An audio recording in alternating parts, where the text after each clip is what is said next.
Hi there everyone, this is your friend Jake, and in this tutorial video I will teach you guys on input string in Python 2 in Linux. Before we start, I would like to say thank you so much to all my subscribers in my channel.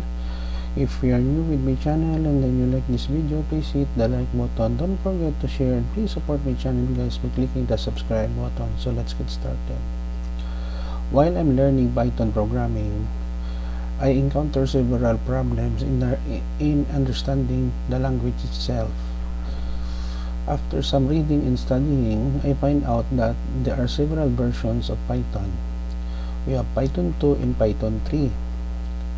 So basically, one of the questions that I encountered how to accept string in Python version 2. So in this tutorial video, I will teach you that under Linux operating system. I'm using Linux Mint in creating this video tutorial. So normally here, we have here a series of comments here, input underscore string py. So let's say we have here input string in Python 2, okay, in Linux. Save. Wait, sorry, it close na. Python, okay.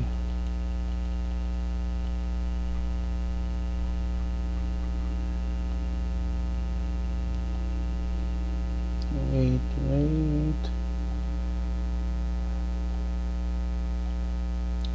Okay, so we have here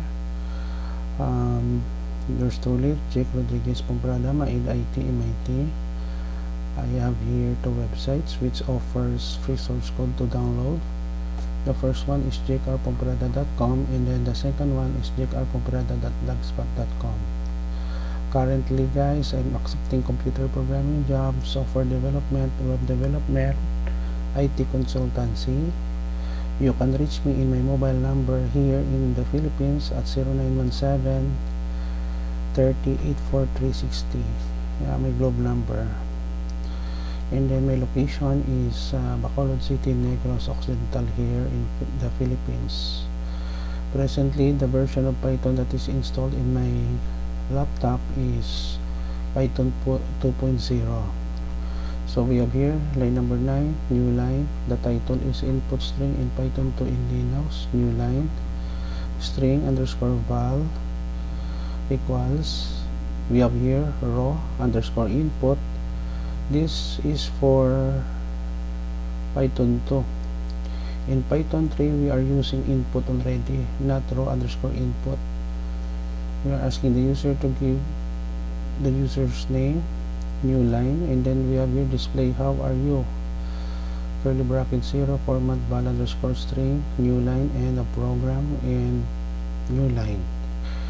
Don't worry guys, because I will put a link in the description below where you can download the complete source code for free. Okay, so let us check our code by executing. Let us go to the terminal window.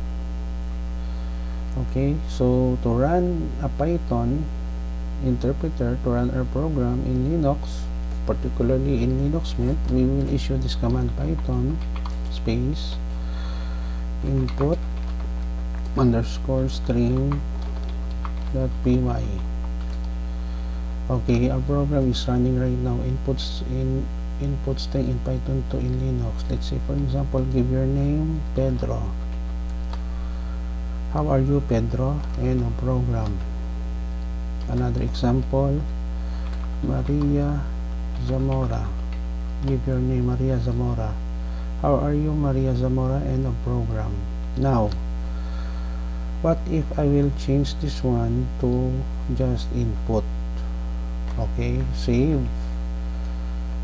Let us clear the screen first. Observe properly when I run the program. Give your name, let's say Linda Tan. okay, it generates an error. This kind of error manifests, no, that you are using Python 2, not Python 3. So we have to be careful, no, when you encountering this error in your Python program, to check your code very well. Okay, so let us fix the error. Raw underscore input, let us save. Let's go back, let us run again, and then we type again the name of Linda Tan. Okay, so as you can see, our code is working perfectly in second time around. Okay, so this is the end of our tutorial video, or input string in Python 2 in Linux operating system. Thank you so much guys for watching. If you do like this video, please hit the like button. Don't forget to share, and again, please support my channel guys if you're new by clicking the subscribe button. See you in the next video tutorial guys. This is your friend Jake saying bye bye for now.